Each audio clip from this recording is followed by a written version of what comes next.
Welcome to Overwatch, and welcome to another gameplay and chill. This one is going to be on a fun match on Ilios with an interesting little narrative behind it, so I'm going to spoil it for you right now in the preamble, and that's simply that we are at the moment 5 versus 6. I'm going to learn this after my first death and taking a Widowmaker shot to the face, which never feels good, and healing myself up slowly as I try and recover, but I know that where Widow is now because she shoots tracer rounds, ironically, as we could plug a few rounds into her and try and get some damage on. But yeah, we're 5 versus 6 at the moment, and I'll notice this after my first death.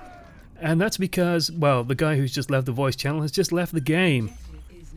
And now I'm not the type of guy who's going to upload a 5 versus 6 stomp, so let me tell you the full story here. He is bugged at the moment. He's going to spend some time explaining to us how bugged he is. Apparently he can't see anything on his screen, it's all black, there's no textures, so he can't find his way around the map.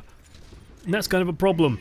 It's kind of a big problem, but we're going to fight on anyway and kind of prove a point here, which is that first and foremost that matchmaking in an early beta is not going to be the most indicative of skill, simply because the matchmaker only came out a couple of days before this was recorded, and it's still figuring out how good people are and still figuring out how to place people appropriately. So here I see that Lucio's come back and he's roaming around, and then very soon we're going to see him ploughing into walls because he has no idea what he's looking at or where he is or anything like that. Luckily, we have a decent Widowmaker, as you can see in the top right. She's fetching lots and lots of kills, and I'm on Soldier 76, probably one of the most maligned characters in the game, because Soldier, honestly, if you can play him well, Soldier can do a lot of work. Like, I'm going to try and get the flank here and try and get damage onto Lucio. I'm trying to kill the Lucio. Luckily, hey, Roadhog gets a really good hook and we can put enough damage onto the Lucio, because I don't want to kill Reinhardt, I want to kill the healer. Because killing healers is important, guys. Please, PSA, kill the goddamn healer first. But yeah, here's Lucio explained to us what's going wrong, so he can't see anything. But yeah, Soldier 76, like, I know people think that he's very simple, or, you know, because he's the Call of Duty hero, you know, he's designed to be played by regular people. Also, I'm touting the Fancy Pants Commando skin. I managed to get that in a loot box, so I've decided to wear that for a little bit.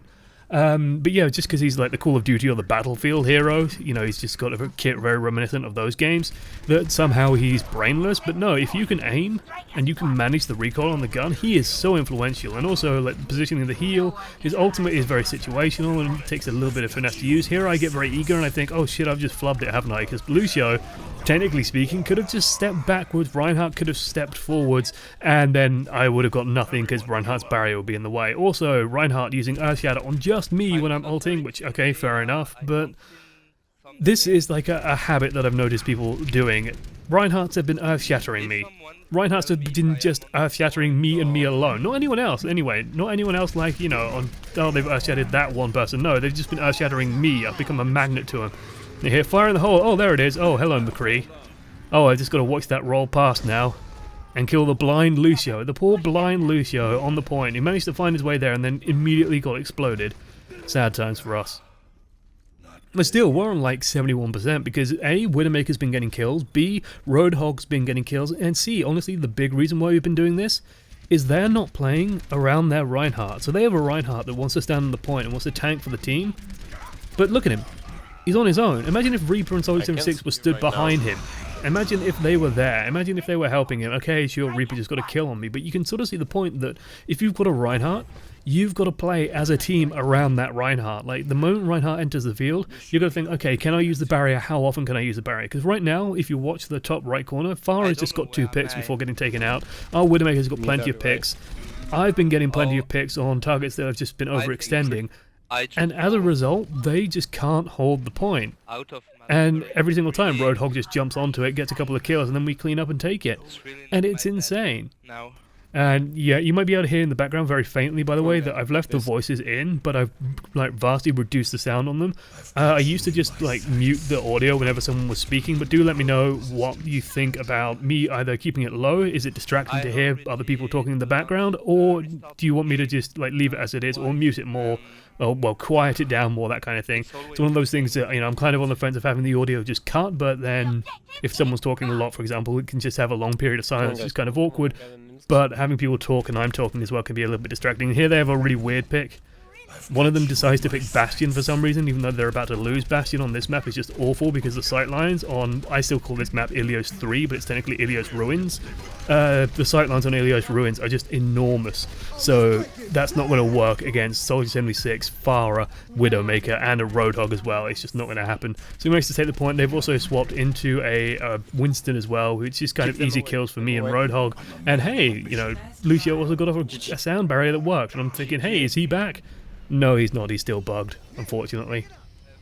Still, we have another map to go, and this is the competitive King of the Hill rule set, so we are playing best of 5, and honestly, I really like the best of 5 format. It gives you more chance to differentiate yourself. Like, comparing King of the Hill to Payload, I think Payload is the better competitive format. King of the Hill's more fun to watch, but the thing with Payload is there's a better chance for the better skilled team to win. There's less, I don't know, fluking in it, there's less decided by the first push, for example. There's less being decided in the first few opening moments, and it's more about just playing well uniformly to push the Payload all the way to the end. So I think Payload is the better competitive format just in terms of defining the skill and which team is better than the other, and that's ultimately what you got to do with any kind of competitive game. And also, you saw me faceplant into a wall there. The amount of times I've done that on this map, where I've taken a little shortcut just hopping down from the wall, or from the stairs there, and then just turned around trying to get back up them and ran into the wall and then died. Yeah, that happens too often to me. That's just me being silly.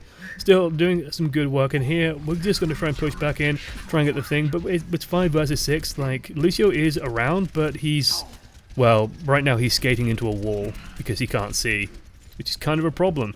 Now luckily, I think he might be able to see enemies. Also there, Lucio does something very silly. Don't do this if you're playing Lucio, Jesus. Like, he ran into 3 of us. If our Lucio was there and just right-clicked, then that would have been bad. And here, poor Lucio. Poor blind Lucio just sort of runs in and dies. It's a frustrating time when that happens. But we hold on, we keep playing. And we keep playing, we keep playing focused. Like, we try and just play the game out. And because we picked up that first map, we're still in it with a chance. And oh dear, Genji. It's embarrassing when that happens. But yeah, we're playing our hearts out. We're trying to make it happen, trying to bring it back, because we just need a few picks, just like last time. We just need a few picks, but this time they're actually playing a lot more around the point. They're playing a lot more around the Reinhardt and his position, so they've got most of their team stood on the point, stood with the tank, stood with the Lucio. They also have a Torbjorn somewhere who's got a turret, who's going to be a pain in the ass as well for us to deal with. We don't have a Widowmaker this time, so there's fewer chances to get quick picks and sort of swing back into the match, but unfortunately Lucio still having trouble. We do have a Reaper, but we're going to need one hell of a Reaper ultimate to clear things out. Luckily, Reaper does stop and wait, and we are still on about, I think, it's so hard to read the red, by the way. Like, the red is a nightmare to read, but we're still on 70%, so he's fine waiting. Here, I feebly punch one thing out before just deciding, sod it, I'll just jump in. Try and get what damage I can with the ultimate, try and pick off the Lucio, but can't find him. They all very wisely hide away, can't really do much there. And here comes Genji once again. Can I get in with a rocket? Do I have a rocket? 1 second? No! They all just go and mob me anyway and kill me down. And yeah, 5 versus 6, Vorf is saying we need to group up, which is all well and good, but now it's like 90% on the timer. We don't have time to wait. And this is actually one thing I do see occasionally. It's sort of the inverse of the problem of trickling in, is when teams spend too long almost trying to wait and group up. And what tends to happen then is people just like run out and jump them. Like, the amount of times I've caught teams with their pants down because they've been stood trying to regroup is insane. It's completely insane. Like, there's an upper limit on how long you can afford to wait. But still, at this point, I swapped to Zenyatta because of 2 reasons. 1, we need a healer that can see, and 2, we still need damage. So that's why I picked Zenyatta, basically. Those are the 2 simple reasons. I can deal damage with Zenyatta, and I can still contribute like that, but I can still contribute healing as well, which we don't really have in a reliable fashion because Lucio is blind, and on this map, the payload has a big... not the payload, the point has a big hole in the middle of it, so yeah, it's not going to be too good if Lucio can't see and falls into it. Still, we're in with a good shot here. Like, I think from the first map, and like this is my mindset going into this, our team is better than theirs. That's my thought going into this. We demonstrated on the first map that we can do this. I should have been a little bit faster with the Orb of Harmony onto the Roadhog there, but unfortunately don't quite get it on him in time. Unfortunately, Zenyatta's spot healing isn't great, and that's part of why I prefer Mercy, to be honest, is that I can just top people off so quickly, so incredibly quickly. Whereas with Zenyatta, it takes a little bit longer. Like, I would like to see his heal per second come up just a tiny bit, like 30, 35 maybe. That would be kind of nice, just so I can actually do some proper healing. And otherwise, yeah, just going to try and pick Tracer. But here we just need to try and bait them into bad fights. So we have Roadhog, and for example, that really works. Like, one really good tactic with Roadhog is just to stand behind him, wait for him to land the hook, and then shoot through him. Because they're stunned, and he'll pull them in front of him, and that just gives you free damage. Yeah, Roadhog almost gets a pull that would have dropped Farah in the pit, but unfortunately Farah has, you know, a jetpack, so she can just always launch out of it. Sad days for him. Otherwise, we're just going to regroup. Like, people on the objective fighting, we do actually manage to take it and push them off it, because we have good players. Like, we have a Reaper that's doing work, we have a Farah that's doing work, we have a Tracer that's doing work. And these are three heroes that you can really carry with. Like, Tracer, Farah, and Reaper are three of the best heroes in the game for carrying if you can outplay the enemy team. Tracer especially is kind of insane at the moment. My display is now and apparently, I think Lucio has just said that he is now fixed, so he can now contribute. And oh god, I've just got Transcendent, so I have to use it here, otherwise I would have died. And I value that surviving is kind of important at the moment, just for retaking and reholding this. Again, get the Lucio almost down. It's like he's on 20 hit points, but manages to run away. Here I get a bit frightened because I've just run towards a Reaper. Really shouldn't have done that. Stupid positioning by me. Should have just fallen back the moment that Tracer sort of went off to chase those guys and it was just enemies around the corner. I should have just fallen back further and helped the Roadhog try and get his fishing mission into the pit in the middle. Still going to stick on Zenyatta just because it's been working, just because I've been shutting down their Reaper somewhat, also been shutting down their Farah. Zenyatta just makes it so difficult for Farah to do anything. And yeah, just providing spot healing, topping people off. And I had about 50% ultimate, I think, when I died anyway, so felt pretty good with that. And they have a turret in there, and like for some reason they're running Torbjorn again. It's like, Torbjorn is great on King of the Hill. Torbjorn is great on King of the Hill, but he has, like, I'm tempted to use the term defensive momentum, which sounds incredibly insane, but the thing with Torbjorn is he needs time. You need to get a lot of scrap on him, and then when you start getting a surplus of scrap and a surplus of armor packs around, Torbjorn becomes insane in how influential he is. Luckily we managed to take out the turret before he activates Molten Core as well, which just makes him totally useless, basically. Torbjorn is actually a monster, by the way, in close combat. His right click does so much damage in here, oh god. Yeah, I'm not going to survive that. Not much I can really do with the Reaper chasing me down, unfortunately, but do almost have my ultimate. Unfortunately, they do manage to sort of ultimate sweep the point clear, so they're going to be taking that for now. But yeah, Torbjorn, his right click is insanely good. His damage output is just really high. Like, do not underestimate the power of a properly offensive Torbjorn. But here, yeah, we're going to do a good job. We just rally together. We don't wait too long. We just get all 5 or 6 of us together, and then, you know, there's just one more guy coming. I have to dodge a little bit, but otherwise we're just going to, you know, camp this corner. Reinhardt does manage to land the Earth Shatter, so I panic and think that, oh god, there's going to be a shitload of follow-up, so I'm going to have to Tranquility, but no. Oh, sorry, Transcendence. Everyone calls it Tranquility because Zenyatta says the word Tranquility, but it's Transcendence technically, but a little bit wasted, but I'm still confident that was the right choice to make. In case the team was behind it, a better team would have followed that up. Would have followed that up and would have killed everyone. But otherwise, I swap back to Soldier 76 just because I feel confident that, you know, we just need a little bit more damage, a little bit more oomph, and a little bit more staying power on the point, and I think I can provide that with Soldier 76. Otherwise, just going to try and survive, but try and bait people around this corner, especially with the Roadhog again. Just getting picks is so important when you have that Roadhog, playing around the idea that you get 1 or 2 kills, and then you start making things happen, like in that case. Reaper gets really aggressive for some reason, even though he's just used his Wraith form, and tries to run at a Roadhog, and that's just not going to work. Here, do unfortunately get taken out by that Soldier 76 before the Reinhardt dies, but luckily people are in position to make things happen. So it's very close at the moment, incredibly tense, trying to get people on the point. We have a Tracer and we have a Reaper, so we're really good at buying time on the point, but unfortunately they also have a turret set up and Molten Core. So we just have 1 match left in it, but it's an actual match now. Like, we have Lucio. It's an actual 6 versus 6, and I think we have the better team. So we're back on the Ruins, because we've played through all 3 maps, so now the order just gets randomized again, and I'm thinking, well, what do we need? Well, we've got a lot of picking power with the Roadhog. Let's amplify that picking power even more. They've also got a Reinhardt, and they've been playing the Reinhardt a lot, and McCree is amazing at dealing with Reinhardt. Like, McCree, part of why I pick McCree is often just to break Reinhardt's, because he is a tank buster extraordinaire, and it feels really good when that happens. Average Jonas also swapping away from Widow. I actually like Widow on this map. I think if you can play Widow and you can play it on this map, Widow could contribute so much. Like, it's so tempting when someone picks Widow to just assume that they're going to be completely goddamn useless, and here I get so disappointed that Roadhog missed that hook. I do manage to slam most of Soldier 76's health down, but in Soldier 76 he's going to heal himself back up, and Reaper faffing around, jumping about, being a clown, and it's like, come on, no, just come through. God damn it, Reaper. No. Oh, now you're going to come through. God damn it. And yeah, he swaps back to the Widow. I mean, he played Widow really well last time we were on this map, so I'm happy with that decision. And we see the Lucio swap away from Mercy, and this is actually something I want to comment on in King of the Hill, is where I see people use Lucio as kind of a crutch.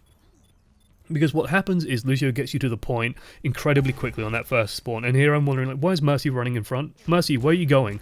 Who are you healing? Why are you leading the charge? Why not just step back and amp me? That way I can do things.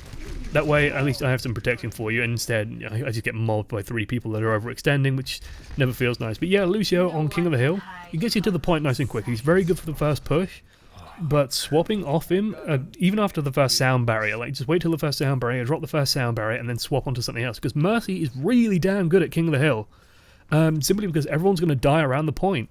And if everyone dies in a nice pile, Mercy's incredible. Mercy is absolutely incredible. She's also just useful in general. She's just a good all-around hero if you know how to play her and can get a lot of use out of her. Also, Roadhog. Roadhog, mate, you are far too fat to cover behind that pillar. I mean, come on now, be reasonable. Here, again, same tactic as I mentioned before, standing behind Roadhog, using him and his stun to sort of get free damage by shooting through him. Reaper almost get him with the first couple of shots, unfortunately. So you will heal off that, and that does make me sad, but that's just me being bad at McCree in that instance. Luckily, Widow just does put a few bullets into his head from above with the assault rifle form of the Widow's Kiss. Beautiful. Yeah, rallying up, trying to get back onto the point. I mean, we can't lose this now, but we've got control of the point, and that's what matters. Because even when contesting, the point still ticks up for us, so that's still a big deal for us. And we're actually in a good position because we have a Tracer as well who's doing a lot of work in the backline. Tracer right now is just incredibly powerful. Tracer remains probably my favourite pick in ranked play, simply because if you're better than the enemy team, you can do so much. And for some reason, Tracer puts a bomb on Torbjorn, which I kind of have to question that decision when there's no turret there, but fine, whatever. And they're playing 2 flankers, which kind of plays into my hand with McCree. Unfortunately, Genji doesn't manage to sort of zip through me as I throw the flashbang, which does make me a bit sad, but he does get taken out eventually, just cleaned up there. And here I try and catch the 2 people as they run through, but unfortunately Tracer blinks away from me. He does get picked off. That amazing death screen, and it is kind of funny because when you have Widow ult and Deadeye, it's so funny to just watch people's position and just hope that they, you know, step out of line. Sad days, unfortunately, but do keep hold of the ultimate, so retain 50% charge, and honestly, that's fine. Like with McCree, building up ultimate isn't that difficult, especially if they have a tank you can bully and get some hits onto. That always feels nice. So here I can see that Reinhardt's coming in, so I want to position myself in a place where if Reinhardt charges the Roadhog, for example, I can flashbang him. If Reinhardt comes forward, I can flashbang him. And here we go with the... Yeah. You see, this is what I was saying earlier about being an Earth Shatter magnet. Yeah, this happens to me far too often. Mercy, what are you doing? Mercy, why are you trying to shoot Winston? Winston's going to win that fight. And like, how did that flashbang not hit? Still, they're running on Winston now, which is good for me because I can shoot him all day, no problem. And as you can see, ultimate is already back up because they have that Winston, and I managed to land a few good hits. And here, like, how did that flashbang not hit? Reinhardt's huge, surely that hit him. Sad days. Sad, sad days. Luckily, again, they get Molten Core up, but the turret, I think, is in a kind of an iffy position anyway, where it can't really do much damage, and I still don't know why they're playing the Torbjorn. Like, Torbjorn on this map, it suffers the same problem as Bastion on this map. Widowmaker just destroys him, Soldier 76 destroys him, McCree will destroy him, Farah will destroy him, it's just very, very silly.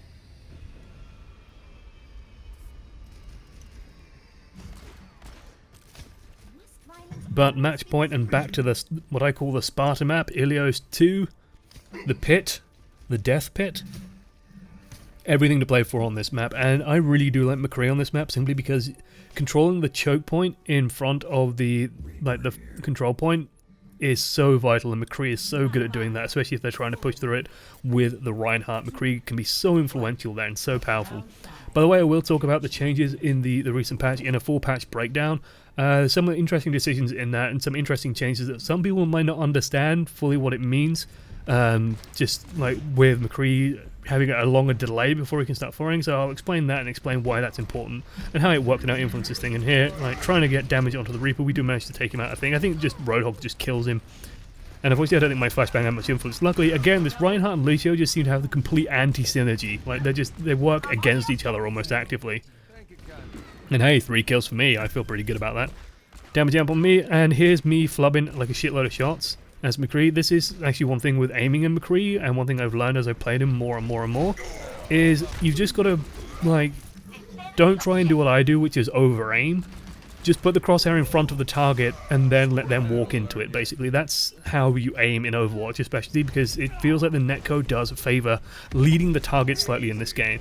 Makes it feel slightly better here. Do manage to kill the Lucio after sort of getting forced back outside. And Mercy reses everyone and then I get killed typically, so I have to respawn the pleb fashion and walk my way back. And again, like, this Mercy pick, I really like it.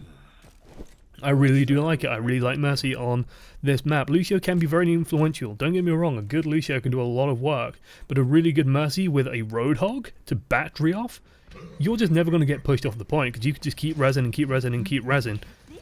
And here, Roadhog ulting away, doing some damage, keeping people back, keeping people suppressed. And I can see, oh, they're so low over there, and they also have a Mei now. And Mei into McCree. Mei's going to struggle here, do manage to get the high noon off, and they push in, and again, this Lucio with the anti-synergy. This Lucio just has a death wish every single time. He just runs in front of the shield and gets killed by McCree, and it's so silly. It's so silly. Don't do that. Play around the Reinhardt. If you have a Reinhardt, think about where you can put yourself. Spoiler, the solution is to put yourself behind the Reinhardt.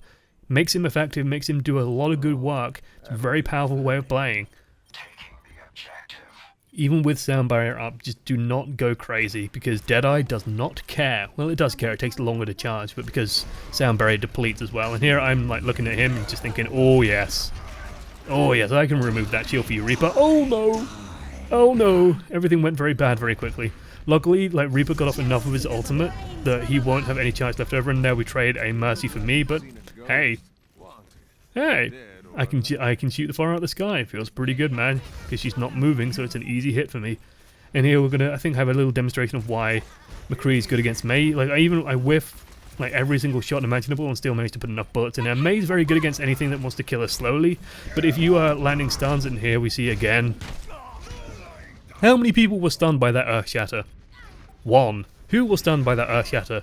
Me. And I've literally had games where, like, I had a game earlier today, I think, where I was playing Tracer, blink behind a Reinhardt, he turns around and Earth Shatters me. It's just me on Tracer. And sure, I know Tracer's very scary and very powerful, but come on. I've just become this weird Earth Shatter magnet, but we're taking the point, but they're taking it back, and we're losing momentum. Reaper and Tracer are doing a good job pushing us back, so I'm just going to back up. I'm not going to run out there. I'm going to try and bait them into fighting around this corner, around this S-bend, because, hey, we have two very good pick characters. We have two characters who can just get kill after kill after kill if they overextend. But I'm low, so I'm just going to run back, act as sort of a linchpin for Mercy, so Mercy can jump to me nice and safely, get into position nice and easy, and then come around this corner while they push the front, so I can drop a Deadeye. And here, Reinhardt does something very silly. Yeah, don't do that. So Deadeye charges, even through barriers, it will charge, but you won't be able to shoot through the barrier. You'll do a shitload of damage to the barrier, but you won't be able to shoot through it. You can just dump a load of damage into the barrier just to take it down. But I think that Reinhardt thought that, I don't know, I couldn't charge through it, and so he just charges at me, and then just gets shot in the face because I just pressed the left mouse button and kill him. And trading Deadeye for a Reinhardt is actually pretty good. It's not too bad, and I might have got the Lucio there if we backed up, for example. Still, we managed to take the point. Mei falls into the pit and screams, which is always funny. And hey, we've got overtime on both sides. It's match point. Crucial moments, these crucial battles, and hey, Pharah comes in with a clutch rocket barrage, and Tracer gets a bomb on the right target. Unfortunately there, Tracer does the same. But what do we have? We have a Mercy. They don't have a Mercy. So we pick up Roadhog again, and we're fighting fit on the point. We're feeling pretty good. Lucio does get taken into the point, but he does skate his way out, but again, he does get shot while doing so because his movement is predictable, and suddenly they can't get into the point, and we come back from a 5 versus 6. And that feels really good. And it just kind of goes to show, you know, don't give up if something goes wrong in the early stages of a map, because the way that the mode works, well, it doesn't matter at the beginning of the map. Beginning of the map is irrelevant. The end of the map is all that matters right now. And personally, I don't like that as a differentiator for skill, but hey, in King of the Hill especially, like, it's the last 3 rounds that matter, right? But thanks for watching to the end. I've been Josh, as one voice amongst many. Hopefully you enjoyed this post-game commentary. Toodles.